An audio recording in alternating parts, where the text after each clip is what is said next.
New Thought Media Network.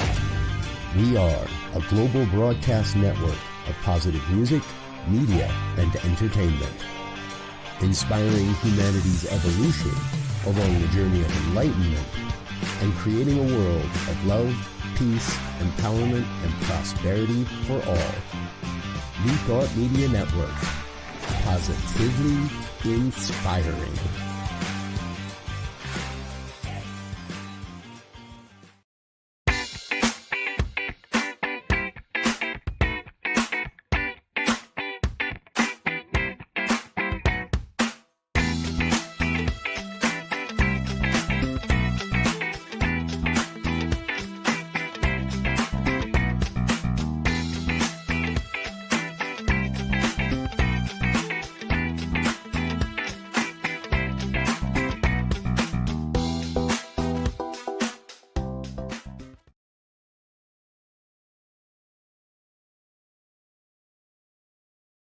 Welcome to Girls Behaving Metaphysically. Your hosts are two girls who believe that life is awesome, that laughter heals, and that it's possible to find deep spiritual insights in everyday experience.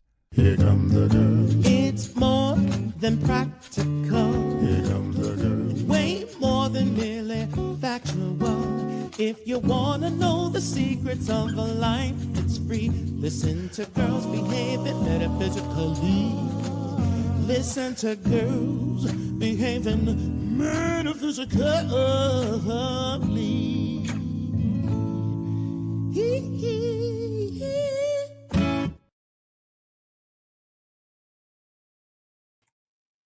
Hello, hello, hello, and welcome to Girls Behaving Metaphysically. I am Robyn Rice Olmsted. And I'm Dr. Natasha Wilson. And we are Girls Behaving Metaphysically. Oh, we are two girls on opposite sides of the world, and yet we have so much in common. And that's really what our show's about, is just finding that oneness in everything. So I am currently in Albuquerque, New Mexico, where it is crazy hot. And the weather forecast last night said that it would get down to 80 by midnight.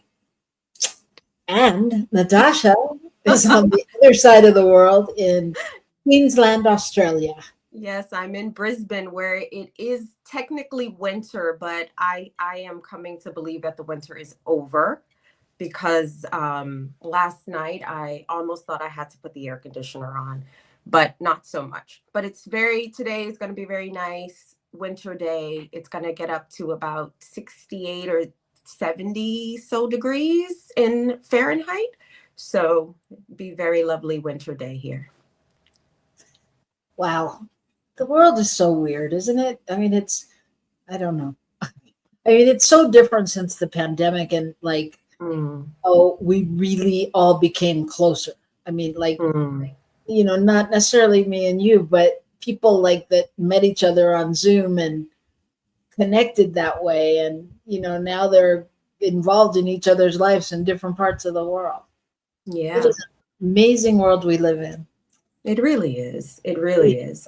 Yeah, it is. It is. So we would love it if you did all that social media stuff and liked us and, found us on Facebook and Instagram and all those places.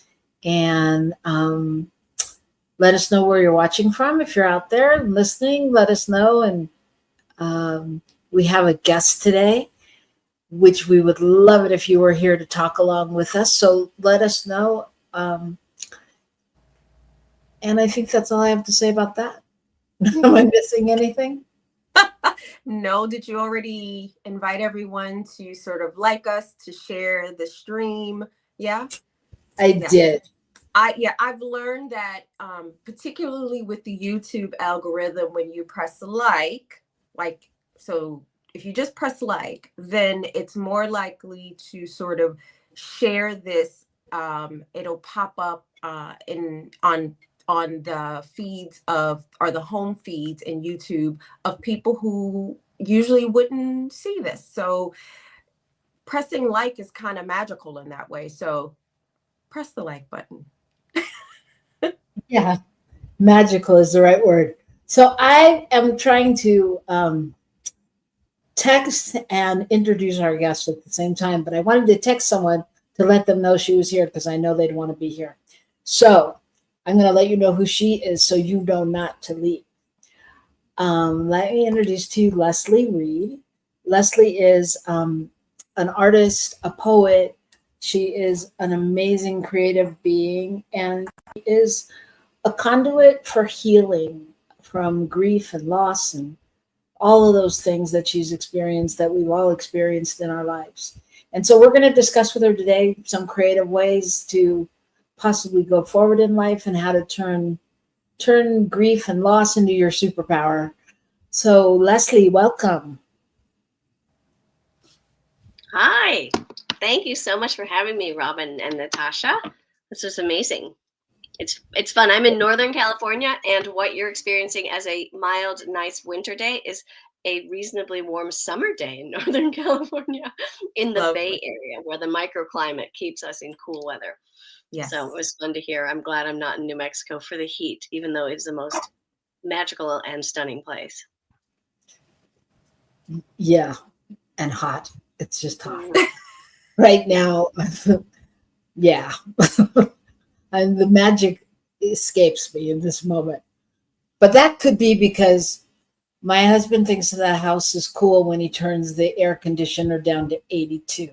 So I know he's our producer today. I really shouldn't mess around with him because he can hear everything I'm saying. But it's true. It's like, why have an air conditioner? But it's okay. I'm learning. I figure if that's my biggest problem, I'm doing okay.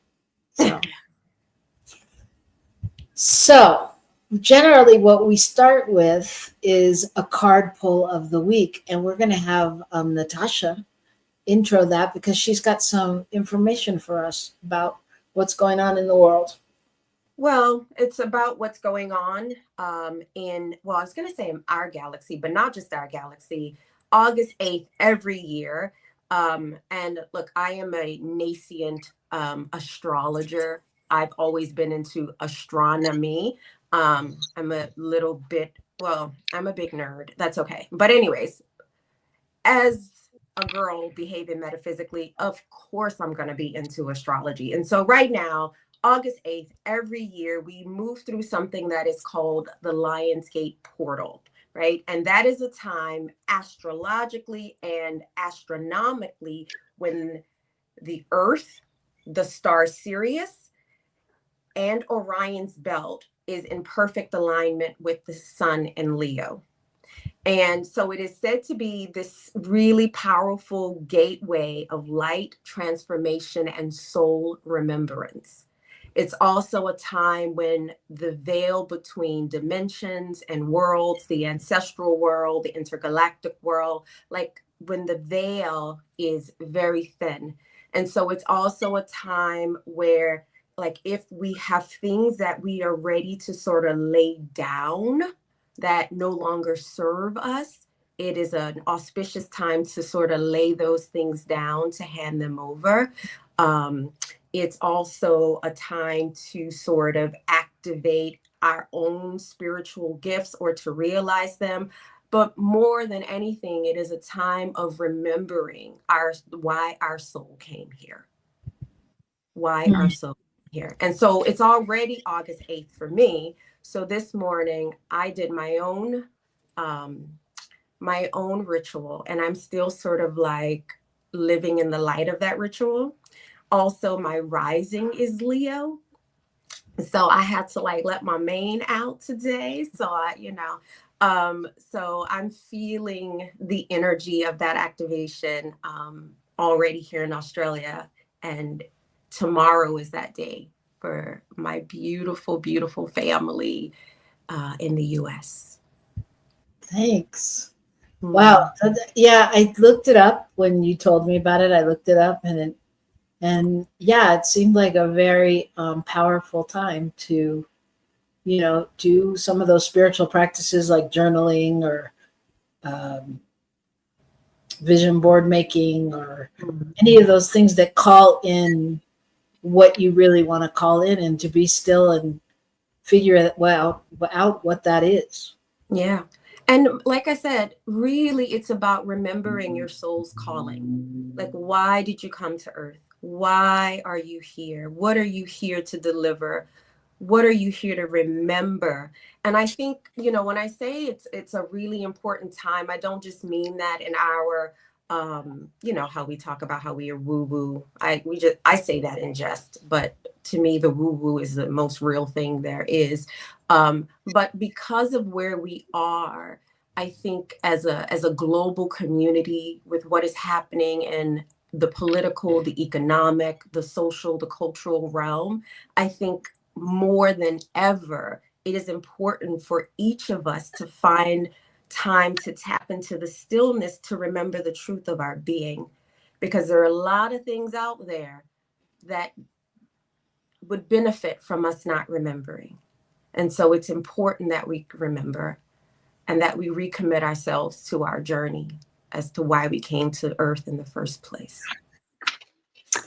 Agreed. And I would add to that there are a lot of things out there vying for our attention all the time. Yeah. So really important to stay focused and take a step inward to really know why you're here and what you're here to do, and all of those good things. Yeah, for sure. So anyone out there, for someone, and if you're just joining us, because I see someone has, look that up, Lionsgate, and explore that a little bit for tomorrow or today or wherever you are, whenever it happens. Yes. Yeah. 8-8. 8-8. Oh, it's infinity. 8-8. That's right. That's a part of abundance. Yeah. Leslie, I saw you taking notes. Was there something you wanted to say? No, I'm just like knitting together ways that I think what it is that we're going to talk about, and this introduction. So I really look at grief as a portal, that it's not reductive. It doesn't dumb us down and take away from us. It's actually additive when we can ride through it. And so I liked hearing about that portal, what you were saying about laying things down and moving through the portal into soul calling. Great. All right, so now is our time to pull a card, our card pull of the week. So y'all tell me when to stop and I'll pull it and share it and we'll talk about it. I think Leslie should do the honors of calling the card when to stop. Now. Okay. Wise leader. Wise leader. See that? Yeah. All right. It says you are a beacon for others. You are a beacon for others. So, does any of that bring up anything for anybody while I look for deeper meaning? And let me just say that welcome John. John is here with us and he says, hey, hi, metaphysicians. Much love. I know that's what that meant. Much love. Because that's the kind of guy he is. Thank you for joining us. What do you think, Leslie or Natasha? I think one of the things that we're here to do is to claim that we are beacons, to claim our light. And so I like that. Wise leader. We can kind of skate away from, speaking for myself, sometimes it's easy to skate away from seeing myself as a leader. And yet I know that it's part of being, being a parent, being a friend, being in the working world, even as an artist, that we're leaders in various ways. Yeah. Yeah, isn't that great? I too sometimes want to hide from that, from that knowingness. So this says, you are the beacon of light for others. You are a leader. You carry wisdom and radiance that inspires others. Even if you're not always aware of the depth of wisdom within you, it's emerging by leaps and bounds. This is a time to step into your power and take a role of leadership. You're ready. Grab the reins, make decisions. It's okay if you're not 100% sure. Make decisions anyway. It's what a leader does. The Sacred Traveler, which is the deck of cards that I am pulling from, wants you to know on the journey, it's easy to tell who the leaders are. They have an innate grace and strength that glows from within. Others travel on the pathways that the leaders have created. The wise leader holds up the flame as the torch for where in the darkest night. But the leader also listens to the beat of their own drum. Grab the reins of life on your terms. Don't live to please and appease others to the deterrent of your own needs. This is not what a leader does. Live without regrets.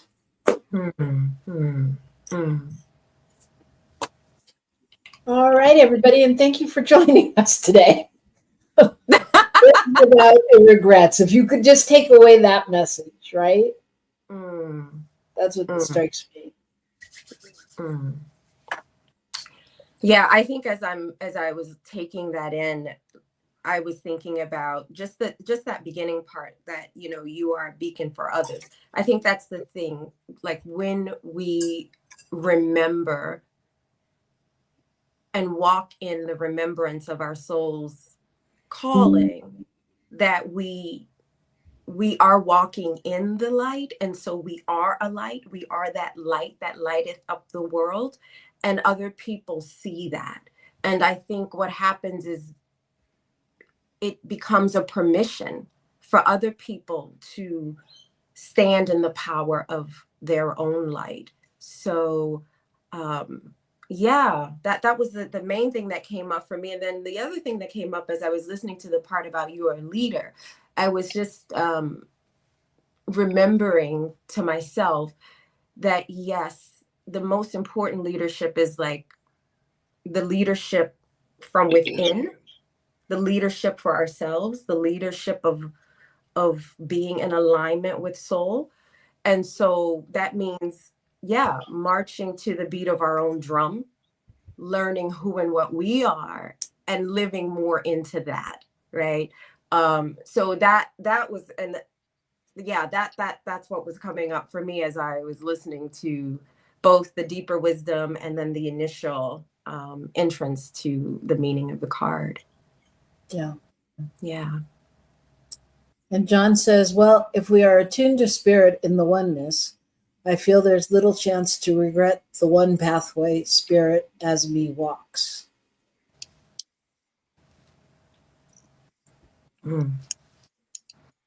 Very true. Yeah. And, you know, a lot of the cards we pull, I think, give us more space in to talk about the meaning or to debate what it means in this moment to us. And, you know, part of the reason we pull these cards is because as metaphysical beings, you know, we always like a sign, something, show me a sign of what's next or where we're going. So that's how this card pull started. And for me, this card doesn't give the same space.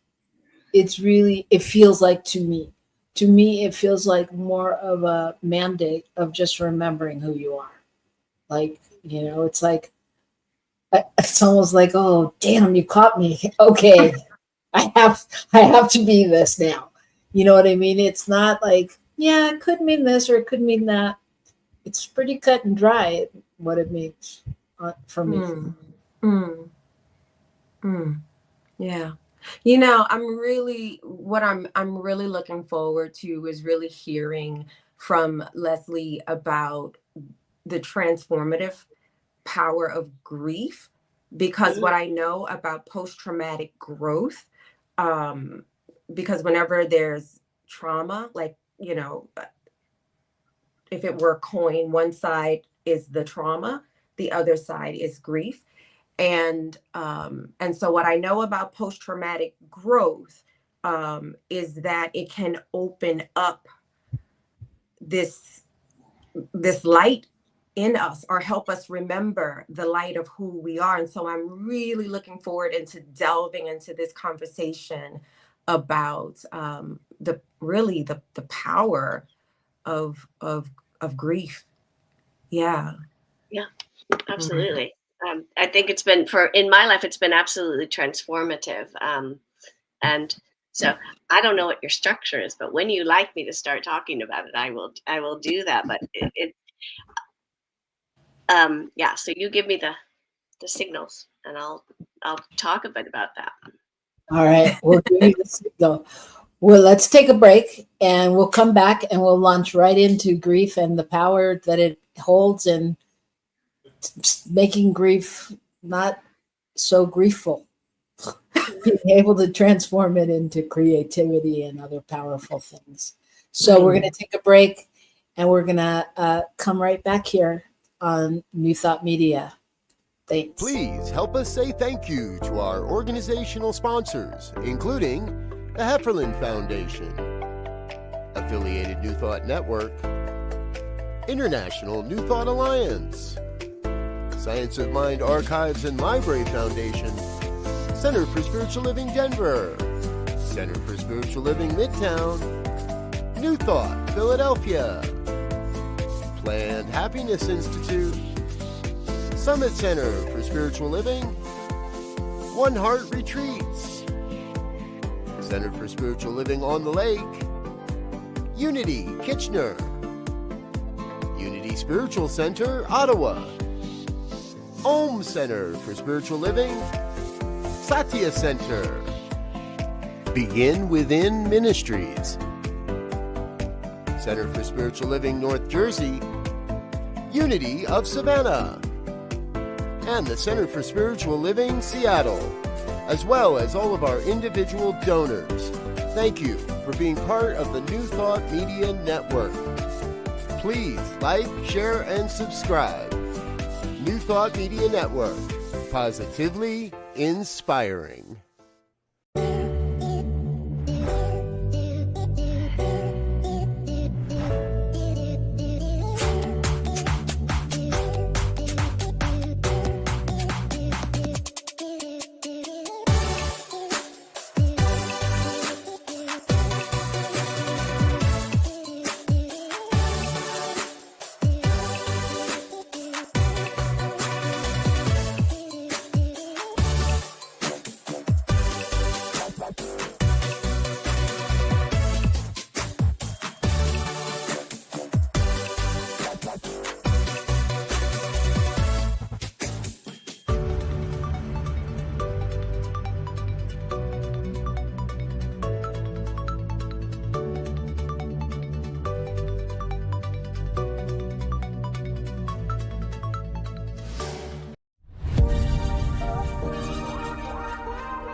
Welcome to Girls Behaving Metaphysically. Your hosts are two girls who believe that life is awesome, that laughter heals, and that it's possible to find deep spiritual insights in everyday experience. Here come the girls. It's more than practical. Here come the girls. Way more than merely factual. If you want to know the secrets of a life that's free, listen to Girls Behaving Metaphysically.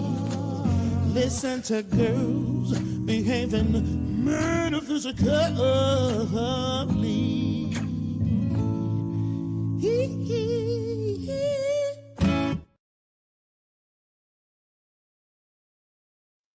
And we are back.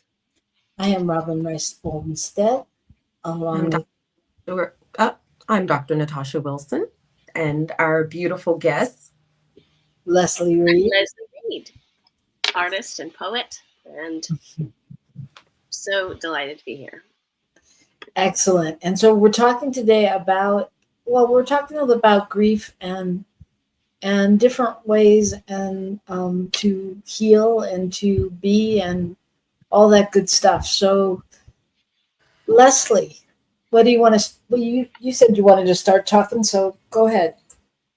Fantastic. So, my college reunion was in May, and I was thinking, gosh, I could go back there and sort of like put on some sort of facade, and this is all I've done in my life.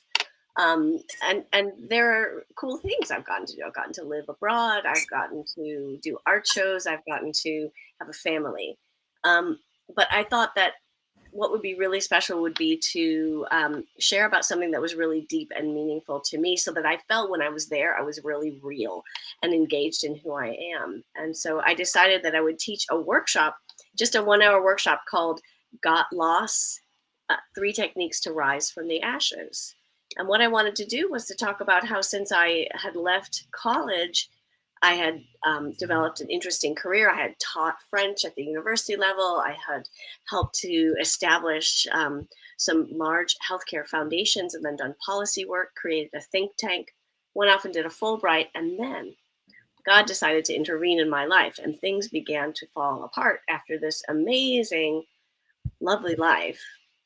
I came back from my living abroad and found that the Me Too scenario I was living in was brought out to the public at my office. That basically the board of directors wanted to deal with the fact that I was being harassed. And it ended up, because this was pre-Me Too, and I'm not sure that it's changed that much, I got fired because I was being harassed. And that just seemed to precipitate one collapse after another in my life. That really took a huge toll on my marriage. I ended up getting divorced. And my children moved to another country with their dad. And then, to top it all off, my mother died 4 months after my children left. And so all of the things that I had built up began to really fall apart. In fact, there was nothing that I could hold on to that I had sort of created and thought was the essence of my life. And so what I needed to do from there was to figure out more who I am essentially. And the interesting thing is that my mother raised me with all this amazing exposure to art. And I suddenly started to create art and write poetry. In fact, I moved over to England, where my daughter had moved when she was finishing her high school.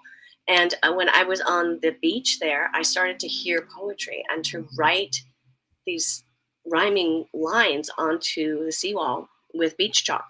Those white cliffs break down, and they put beach chalk all out there among the seashells. And I just started writing these poems and photographing them. And at first they were kind of feisty. They were not really terribly focused. And then they became this really incredible healing tool.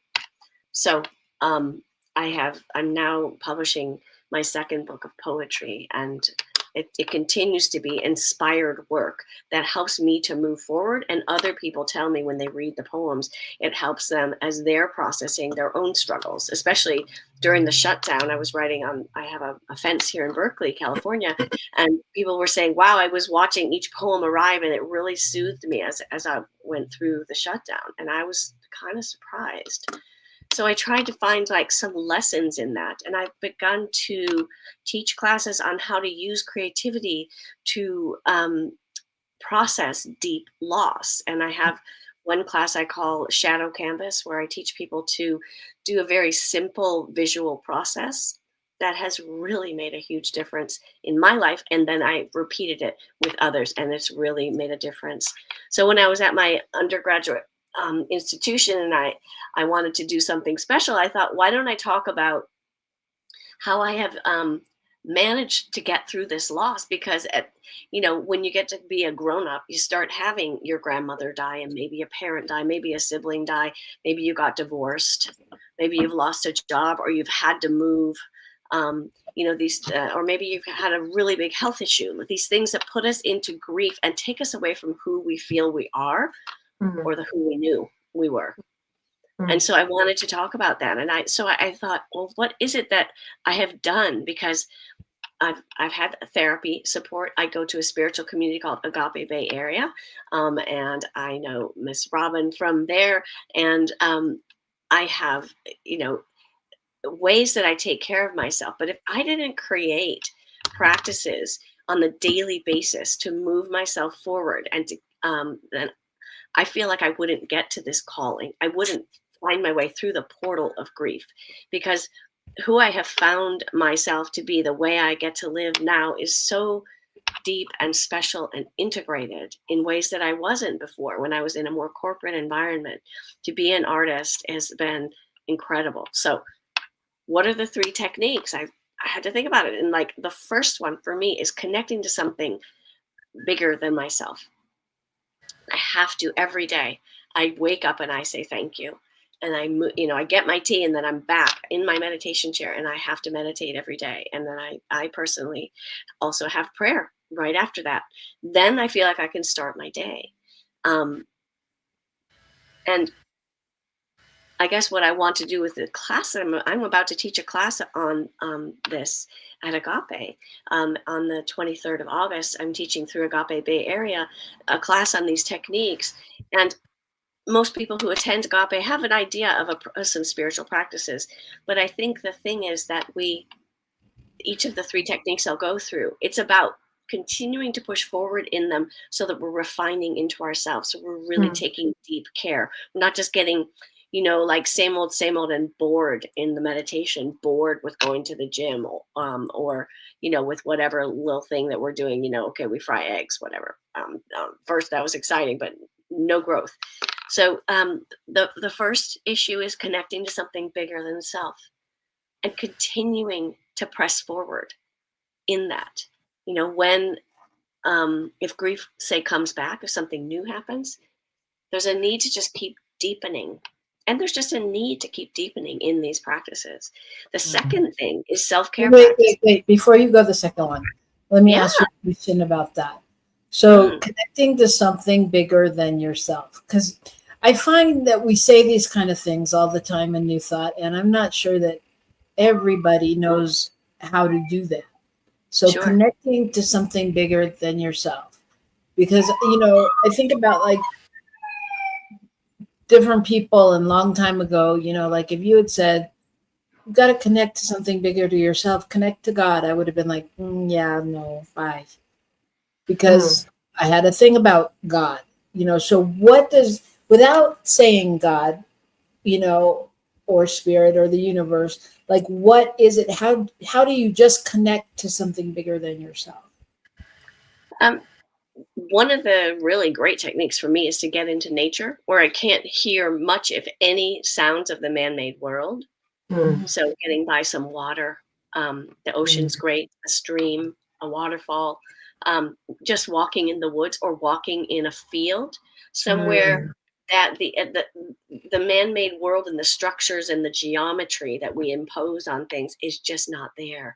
And that miracle movement of wind and water and sound. And then suddenly the interesting thing is I'm bigger in myself. I'm at peace in a new way. Yeah. That kind of feeling. Yeah, that's beautiful. That just brings up for me a couple of weeks ago, Natasha talking about her experience laying in the grass. She had a great experience with just being. And I think it's important, because I think when we learn those moments that seem like that could seem like we're not doing anything or wasting time or whatever, we stop to listen and just be.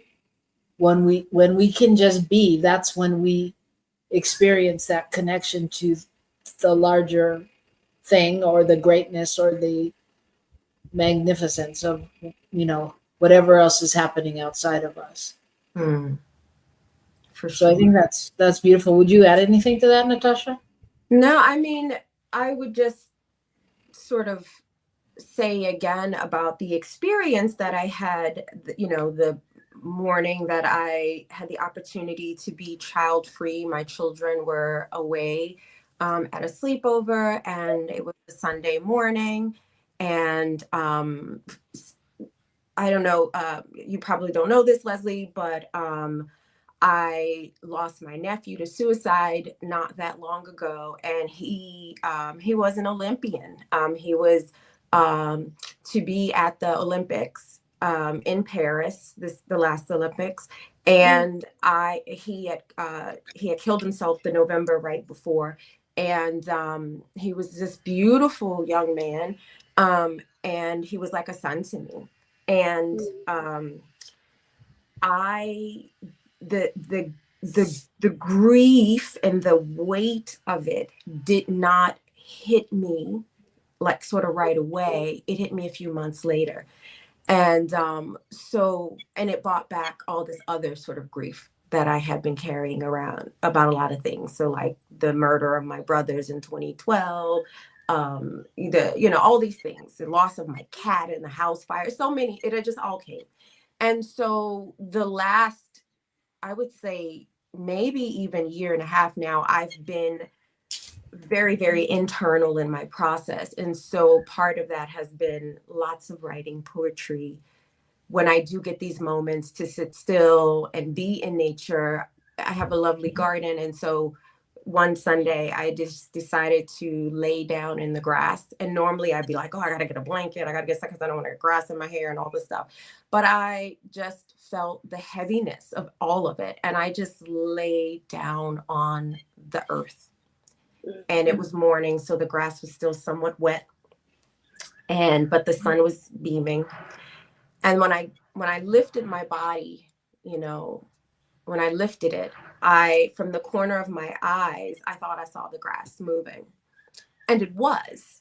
But what it was doing was just reorienting itself from where I had laid on it, right? It was reorienting itself back towards the sun, towards the light.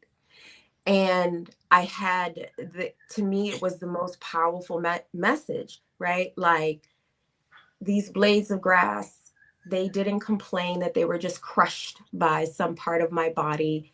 They simply began to orient themselves back towards the light of the sun. And so this is one of the ways that I think how nature in particular can call us home.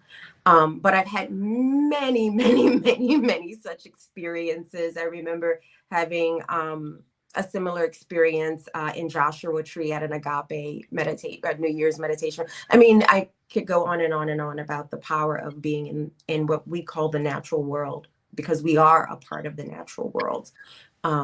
So yeah. And that's how I lost my mother too. And it really did take time. But that has been probably the biggest portal. That was one that showed me the door was here. And there was just, there was no pretending once that happened for me when the series came. Just in a way, like for you, it opened a door to the other grief. And then to the deeper healing that the earth can provide, that connecting can provide. Yeah. And connecting to what you said, right, which is something bigger. And in these ways, I think this is where I think it really connects to the phenomena that, like in the literature, the psychological literature, that's called post-traumatic growth, because a core element of it is being able to connect with something bigger than the ego self, remembering, right? And having a practice that helps you remember. So I love this. I love this conversation, actually. Yeah. No, I think that it wouldn't be possible to have the post-traumatic growth if I didn't connect there. I don't think I could have carried on. Right. In a very basic way. And then interestingly, if I may move forward a little bit, I also had to develop self-care practices to take care of my body. And that is, the sort of the temple of the soul, right? I am an athlete from childhood, but everybody needs to move in a way that is joyful and keeps their strength going. And so It's about movement, and it's about eating well, and it's about watching the times that the grief makes me want to have a lot of chocolate, and like just staying a little conscious of it so that I am taking care of myself. And I have this funny thing. I like to keep them on my calendar. I like to write my workouts onto my calendar. And so finding ways to do the self-care practices where I'm a little bit like a kid in kindergarten, and I can go, ooh, gold star, I swam today, you know, and and those things do help me move forward because they're building my body, and they're also repetitive positive actions. And so self-care practices are really really huge when you've had a lot of loss, and they're almost like the scaffolding to get me out of the hole, you know, like, okay, I set a goal, it's going to be 4 workouts a week, or it's going to be 3 workouts a week. My preference is always more on than off, and then it's going to move me forward. And yeah, so I really feel like self-care practices have been huge. And it can even be like making sure I'm taking care of my hair so that it, you know, I look in the mirror and I'm welcoming to myself. I'm not going, oh, what's with you, you know, like that sort of thing. I don't need any of that when I'm bereft, when I've got a lot of grief, you know. I need to do everything I can to be kind and gentle to myself. And I think all of these things, like I like to make it practical for people. I like to, you know, not just go, oh yeah, connect to your higher self. Because I think like you just said, even just looking in the mirror and going, okay, you know, no, I need to take care of myself. I need to do something different. And you know how good you feel when you look in the mirror and you look good, you know? I mean, like Natasha a couple of weeks ago was so excited about the coils in her hair because it's a thing. It's a thing we have, you know? So all of those things, finding out what's important to you. And even like you said about putting it on your calendar and getting a gold star.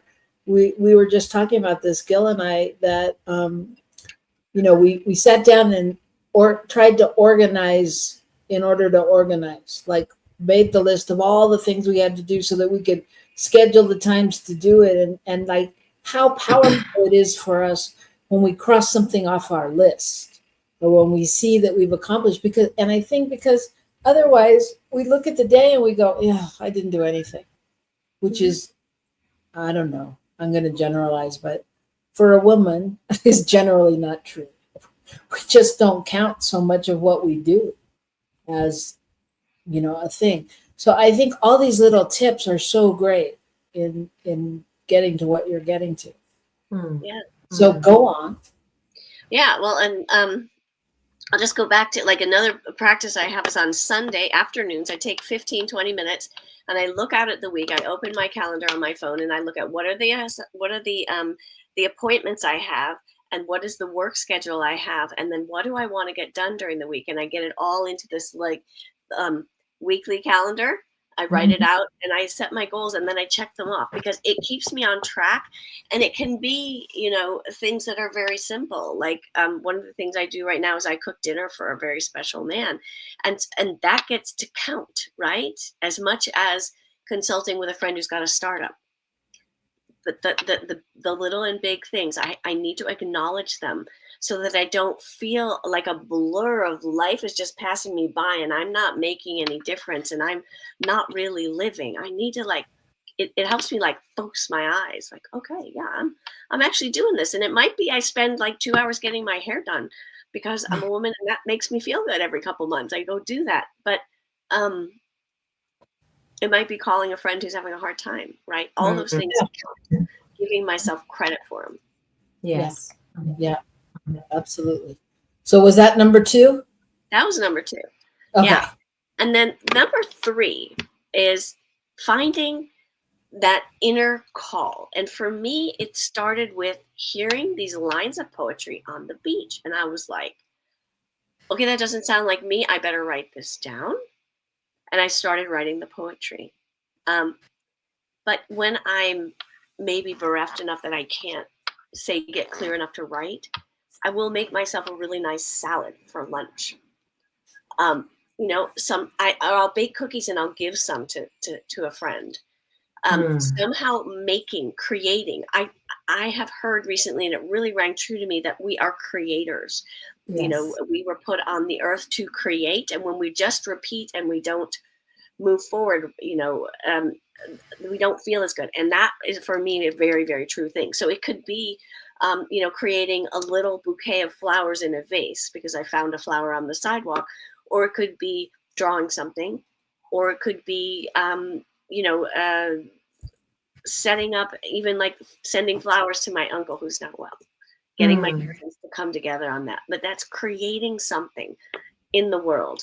And so I encourage people on that third stage, it's what is it that calls your heart? And I have people get quiet, and it's like, do you just love to bake and give that to people? Well, the first poem I wrote was kind of awkward. It was let go the complaints and allow the tentacle to pull you into your depths. I just spent time with a woman who complained in our very first meeting for 45 minutes and then finally said something very authentic and real.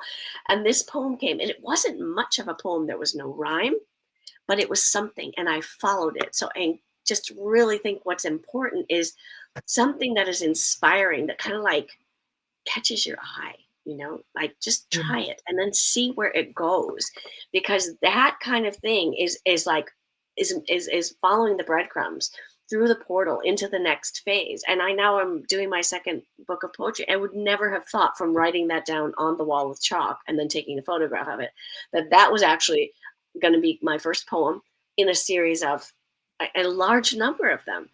And the poetry gives me incredible soothing, just as it gives me soothing when I make cookies, when I know a friend's having a hard time and I bring cookies, right? It soothes my heart, and I'm in the dance with the divine, as I would say, when I'm creating. So what I'm hearing you say, in essence, is it's so important to just, especially if you're grieving, not to just go within, but to really stay awake to the outer, stay awake to what brings you joy. Because I think a lot of people go into grief and then they're like, oh, I can't see joy. I go la la la la la la la, and they go away, they retreat. But you're saying, in essence, really, if you can keep your eyes open, your mind open, and connect to that something greater, or the beauty, or your passion, or your heart's calling, that is part of the shift. It is part of the shift, absolutely. Right. And then what I've been noticing recently, some challenging things came up in my family in the end of May. And so after that series that I told you about, where I seemed to lose everything, I've really gotten on my feet. But then what I've found is a new grief can remind me of the old deep grief that I was in. And I have to be very gentle. And what I really need to do is think about, okay, yes, I need to keep moving forward. I need to do my, connecting to something bigger, my spiritual practices. I need to do my self-care practices, and I need to do some creativity. But I don't really back off much on my spiritual practices, because they are fundamental to my mental health, my joy, my everything. But if it's like, okay, I can't really get myself on the bicycle today, I am just nice to myself about that. So sometimes when a wave of grief is up, one of the things I need to do is really decide, okay, so I want to be moving forward. I have to stay committed to that. At first, when I was grieving, I didn't know that I had to be somehow moving forward, right? But I don't have to force myself to do the full calendar of things. I get to be, consoling to myself. I get to be gentle with myself. Yeah. Very important. I want to just share that John says self-care and honoring the body tempo. Love all of these tips. Thank you. Yeah. I always think that not grief, but gentleness itself is also a portal, and I think we often, and I'll use an I statement here as well, and I find in my work that I'm always sort of coming back to why gentleness matters. like why gentleness is not just some fluffy thing, but it really creates the conditions for the healing to unfold. You know, there is a harshness that I think we have been introduced in, like introduced and used to in the world, thinking about the sense of being in the world but not of it. But in the world, there's a harshness, and we can be really hard on ourselves. And there's something about, like, I think gentleness is just such an act of justice to the soul and to the self, and is its own balm, and it opens up a portal for healing. It's almost like healing is not gonna, it's like if you get a wound on your arm and you just constantly hit it, it's not gonna heal, right? You Right. want to care for it. You want to give it the conditions to for the body to do what it naturally does, which is repair. And I think that is true of the heart and the soul, that there's a natural healing that takes place when we create the conditions of care and gentleness. So yeah, I just want to sort of like emphasize that piece around the healing, or the journey around I don't even know if there's such a thing as recovering from grief, but allowing it to sort of move through us in a way where it works its transformational magic on us when we can be gentle. Yeah. Yeah, absolutely. I just want to say I love what you just said, Natasha, about justice to the soul. I think that that's really important. And, you know, as we well know from our last conversations around grief, we could talk about this forever, but you are not going to believe that time is almost up. So I'll make sure and let you know how you can get in touch with Leslie, where she's teaching her class. It will be virtual, so you can participate in any part of the world as long as you stay awake. And I just want to share too that John says, as a male, I agree with all the discussion on gentleness and as a spiritual practice, so necessary and growthful. Yes, it is. So I just here is her flyer. Thank you, producer Gil. Yes. Saturday, August 23rd from 9 to 11 online via Zoom. And it's well worth $47 love offering that she's asking. So please, if you can take a screenshot, copy that down. And I am also going to let you know you can connect with Leslie on Instagram, and there is that information. And yeah, so I think it looks like a great class. It looks like, I can't imagine you only have an hour more to teach this class than we just had. So I can't imagine how to make it all work, but I trust that you do, because there's just so much. There's so much we could talk about it for days. Sure. Well, it's really about this kind of discussion, getting it warmed up, and then we're going to look at each of these components, and people are going to design their own commitment to the 3 techniques. What do I need to do next? Where can I move my meditation practice? Is it only 10 minutes long? Do I need a half an hour? Do I need 15 minutes? This sort of thing. How can I expand my self-care practices? How can I, can I touch in with my vision? We talk a lot about vision at Akape, and what can I do to implement that? And so that extra hour is going to be on, let's get clear in ourselves about what we need to do. Yeah. Great.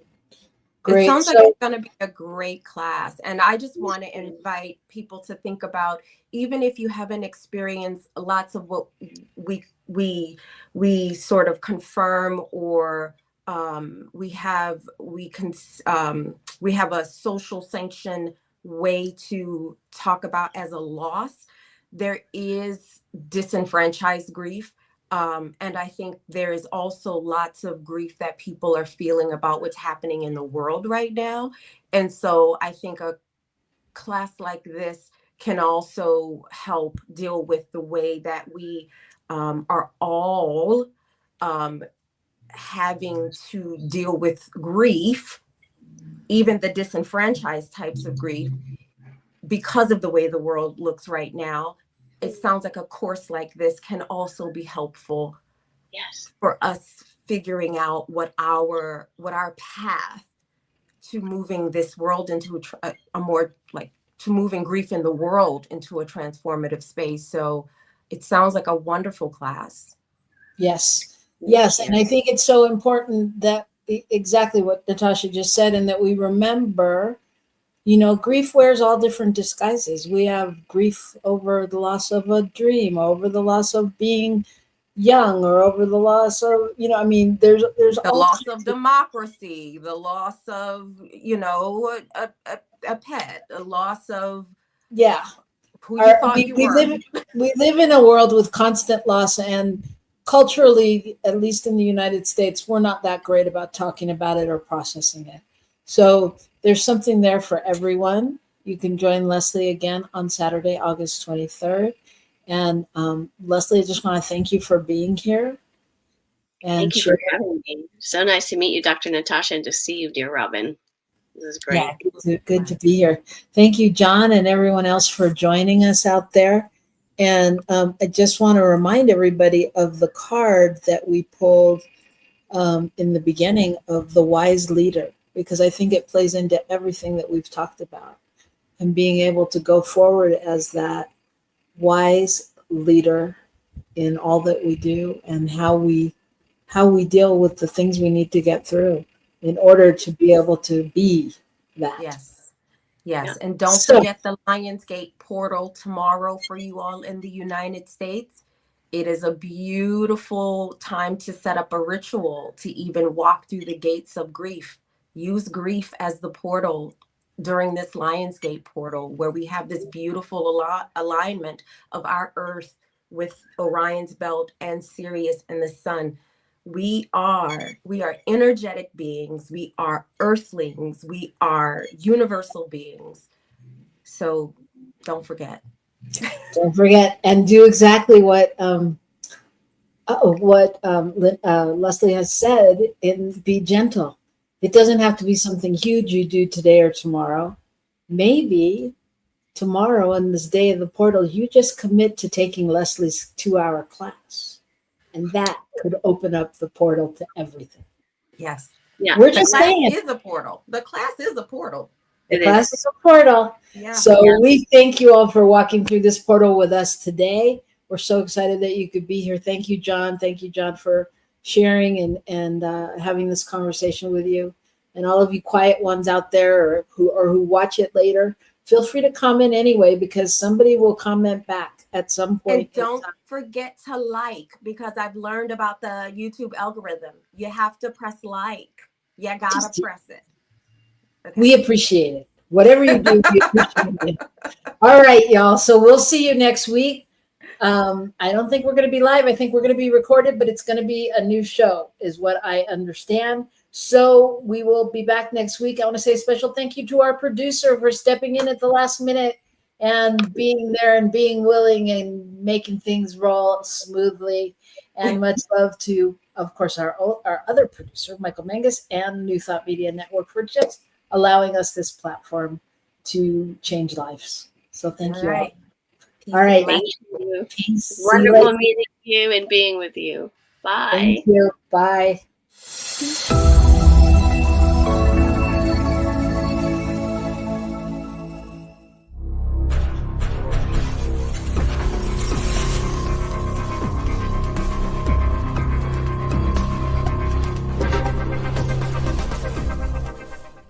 New Thought Media Network.